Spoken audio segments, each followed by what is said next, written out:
सुनो सुनो सुनो, हमारे महाराज का आदेश है कि वह हमारे राज्य के लिए एक योग्य मंत्री की तलाश कर रहे हैं। जो भी व्यक्ति राजा की पहेली का ठीक और सटीक उत्तर देगा तो राजा उसे ही मंत्री के रूप में चुन लेंगे। सुनो सुनो सुनो, हमारे महाराज का आदेश है कि वह हमारे राज्य के लिए एक योग्य मंत्री की तलाश कर रहे हैं। सैनिक पूरे राज्य में घूम घूम कर यह घोषणा करते हैं।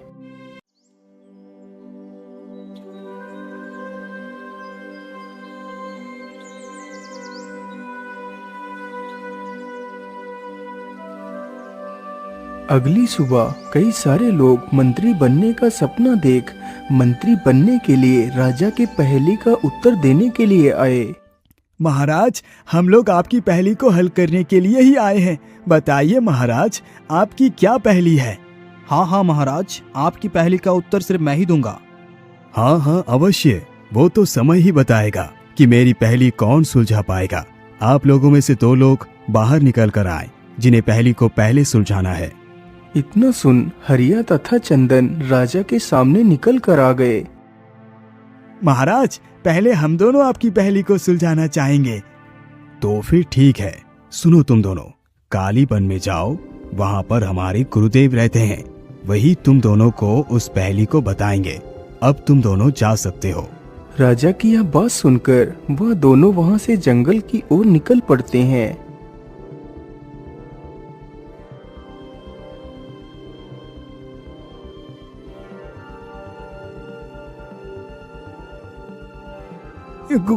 गुरुदेव, आंखें खोलिए, हमें महाराज ने भेजा है। जल्दी से बताइए वो कौन सी पहेली है। हाँ गुरुदेव, जल्दी बताओ, मुझे इस राज्य का मंत्री बनना है। हाँ, तुम दोनों जरा शांत रहो, मैं अभी तुम दोनों को पहेली के बारे में बताता हूँ। इतना बोल साधु ने अपने मन में कुछ मंत्र पढ़े। तभी साधु के एक हाथ में कुल्हाड़ी और एक हाथ में एक सुई प्रकट होती है। हरिया, तुम ये सुई को ले लो, और चंदन, तुम ये कुल्हाड़ी ले लो और जाकर महाराज को देना। वह दोनों जल्दी ही सुई तथा कुल्हाड़ी को लेकर वहां से चले जाते हैं।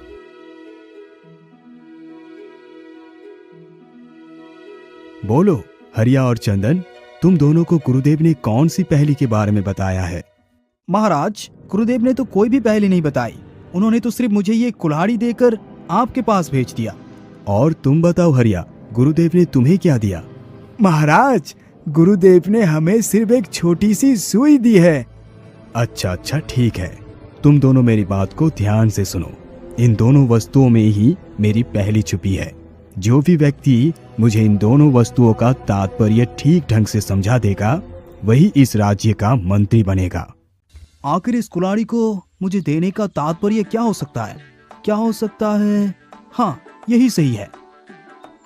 महाराज, गुरुदेव का इस कुल्हाड़ी को देने का तात्पर्य ये है कि साधु बाबा ने मुझे ये कुल्हाड़ी देकर कहा है कि मैं इस राज्य की जनता को लकड़ी काट कर दूं, ताकि हमारी प्रजा को भोजन पकाने में कोई आपत्ति ना हो। अरे, ये कैसा मूर्खों जैसा तर्क दिया है इसने। ये तो बिल्कुल भी नहीं हो सकता। हरिया, अब तुम मुझे इस सुई का अर्थ समझाओ।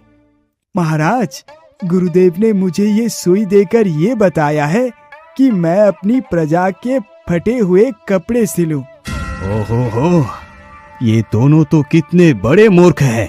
दोनों चीजों के अर्थ का अनर्थ ही कर दिया। तुम दोनों में से किसी ने भी मुझे अपने उत्तर से संतुष्ट नहीं किया, इसीलिए तुम दोनों में से कोई भी मंत्री बनने के योग्य नहीं। इस प्रकार कई सारे लोग उन दोनों चीजों का अर्थ राजा को बताते हैं, लेकिन किसी का भी जवाब राजा को पसंद नहीं आया।